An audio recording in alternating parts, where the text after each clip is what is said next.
Bakso tengah malam. Halo semuanya, balik lagi di channel dimana tempatnya cerita horor yang bikin bulu kuduk merinding. Jangan lupa, siapkan kopi, matikan lampu, dan kalau dengar suara mangkok jatuh di luar rumah nanti malam, ya, mungkin itu cuma tukang bakso yang salah alamat. Karena malam ini, kita bakal dengerin kisah seorang tukang bakso keliling yang tanpa sengaja jualan di tempat yang seharusnya nggak ada orang sama sekali. Namaku Bowo, tukang bakso keliling yang udah 8 tahun muter-muter di kota kecil.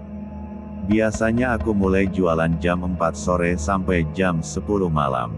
Tapi malam itu, entah kenapa, aku keliling sampai hampir tengah malam. Aku ingat banget, malam itu suasananya aneh. Jalan sepi banget, nggak ada motor lewat. Padahal biasanya jam segitu masih ada anak muda nongkrong di warung kopi depan pasar. Aku dorong gerobak sambil sesekali nyengir sendiri.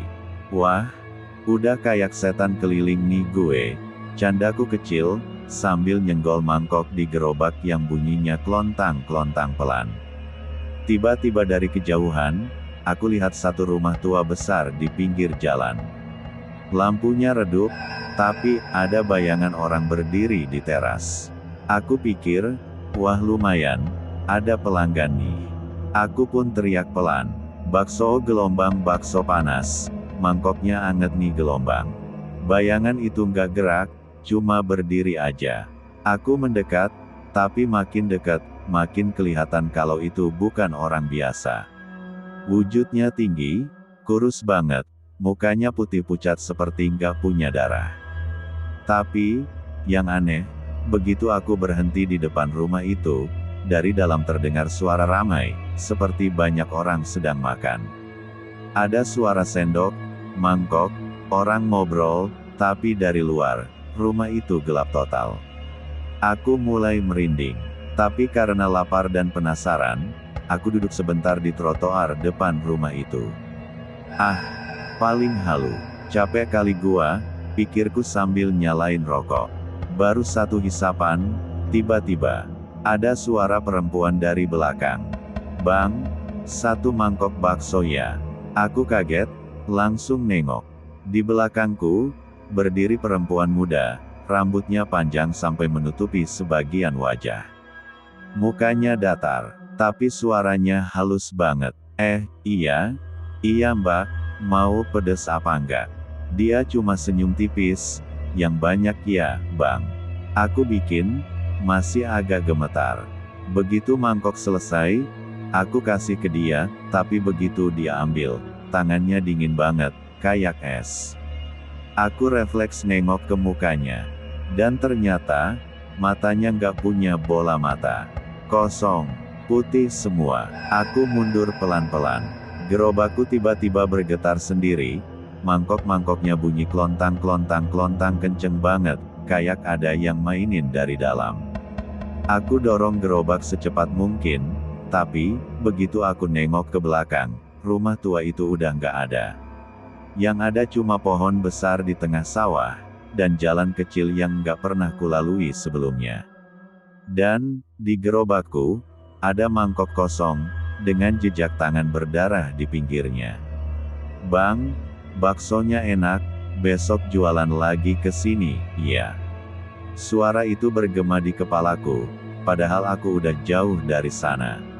Sampai sekarang, aku masih dengar kadang-kadang, setiap jam 12 malam, saat mangkok di rumahku tiba-tiba berbunyi sendiri. Setelah malam itu, aku, Bowo, tukang bakso keliling, berhenti jualan selama 2 hari. Aku masih shock, masih kebayang wajah perempuan tanpa bola mata itu. Dan tiap malam, mangkok di rumahku masih aja bunyi sendiri, padahal nggak ada angin, nggak ada orang. Malam ketiga, aku nekat. Aku pikir, masa gara-gara hal kayak gitu aku jadi takut jualan. Jadi, aku dorong lagi gerobakku keluar rumah, tapi malam itu aku ngerasa gerobaknya lebih berat dari biasanya. Waduh, jangan-jangan ban kempes nih, gumamku. Aku cek ban, nggak apa-apa. Tapi waktu aku buka laci tempat mangkok, ada satu mangkok kotor di dalamnya. Padahal semalam aku udah cuci semua. Mangkok itu masih ada noda darah di pinggirnya.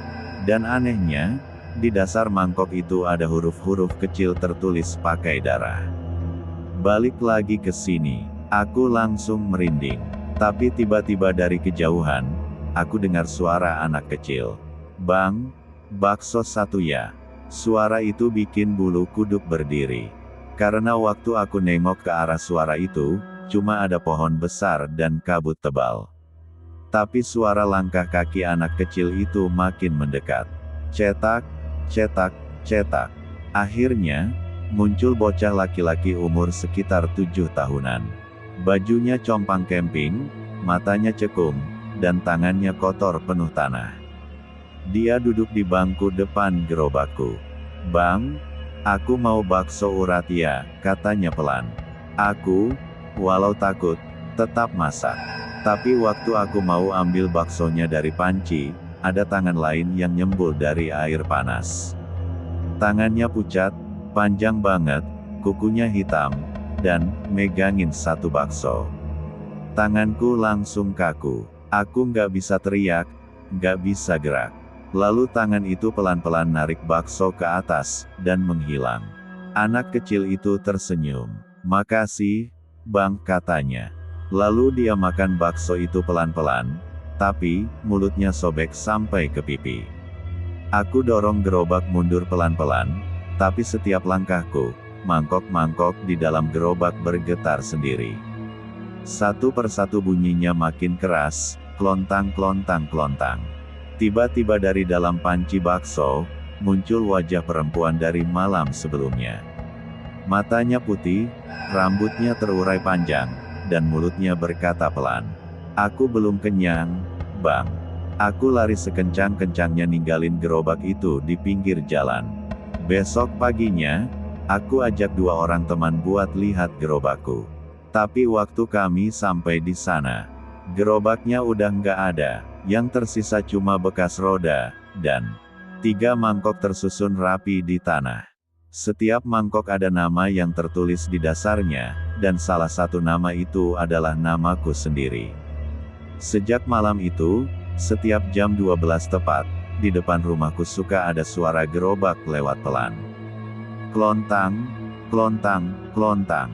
Dan kadang, ada suara perempuan memanggil dari luar jendela. "Bang Bowo, aku masih lapar. Namaku Bowo. Sudah seminggu aku nggak jualan lagi." Gerobakku hilang malam itu, tapi entah kenapa, setiap malam jam 12, aku masih bisa dengar suaranya lewat di depan rumah. Klontang, klontang, klontang. Sampai suatu malam, aku dengar suara itu berhenti tepat di depan pintu rumahku. Aku coba ngintip dari jendela, dan, sumpah, aku hampir pingsan. Gerobakku berdiri di depan rumah. Sendirian, tanpa ada orang. Tapi asapnya masih mengepul, seperti baru aja dipakai jualan. Aku keluar pelan-pelan, sambil bawa senter. Begitu senter kuarahkan ke gerobak itu, tulisan, "Bakso Bowo," di kaca depannya berubah jadi merah, seperti ditulis pakai darah segar. Dan di atas panci bakso, ada sebuah surat lusuh. Tulisannya samar, tapi masih bisa kubaca. "Bowo, kau sudah mengambil tempatku. Kini gantian, kau yang melayani mereka." Aku bingung. Maksudnya apa, mengambil tempat? Aku buka laci bawah gerobak. Di dalamnya, ada foto lama, foto seorang tukang bakso. Wajahnya mirip banget sama aku. Di belakang foto itu tertulis, "Tukang bakso yang hilang, tahun 1987. Dadaku sesak. Aku ingat, waktu pertama kali beli gerobak itu di Pasar Loak, penjualnya bilang, "Gerobak ini sudah lama nggak dipakai, katanya bekas orang yang meninggal pas jualan." Aku kira itu cuma cerita iseng. Tapi sekarang, aku sadar, gerobak itu bukan sekadar alat jualan. Gerobak itu kutukan. Setiap pemilik barunya, akan digantikan arwah tukang bakso sebelumnya, buat melayani pelanggan dari dunia lain. Dan malam itu, aku lihat satu persatu bayangan muncul di sekitar gerobak. Mereka datang, perempuan bermata putih, anak kecil berbaju compang camping, dan banyak lagi, semuanya duduk di bangku depan gerobakku, menunggu pesanan. Aku pengen lari, tapi kakiku berat banget. Suara di telingaku berbisik pelan. Sekarang giliranmu, Bang Bowo. Tanganku bergerak sendiri, nyendok bakso, ngisi mangkok, ngasih ke mereka. Setiap kali aku kasih satu mangkok, bayangan itu menghilang, tapi darah keluar dari tanganku sendiri. Aku sadar, aku nggak lagi jual bakso dari daging sapi. Daging itu, milikku sendiri. Sampai akhirnya, perempuan bermata putih datang lagi. Dia bilang pelan, "Kau sudah menggantikanku, Bang, sekarang, aku bisa pergi." Dia tersenyum, lalu menghilang bersama kabut. Dan setelah itu, aku nggak ingat apa-apa lagi. Besok paginya, warga nemuin gerobak bakso kosong di pinggir kuburan tua. Di dalam panci, bukan bakso yang mereka temukan, tapi sebuah jantung manusia yang masih berdetak pelan. Dan di kaca depan gerobak itu, ada tulisan merah. Bakso tengah malam, buka selamanya. Dan begitulah, akhir dari kisah bakso tengah malam. Gerobak itu katanya masih muncul kadang-kadang, di jalan-jalan sepi yang dilewati tukang bakso keliling. Kalau kamu beli bakso tengah malam dan rasanya agak aneh, mungkin aja, itu bukan daging sapi. Kalau kamu suka cerita ini, klik like, subscribe, dan tulis di komentar. Sekian cerita kali ini, terima kasih dan sampai jumpa.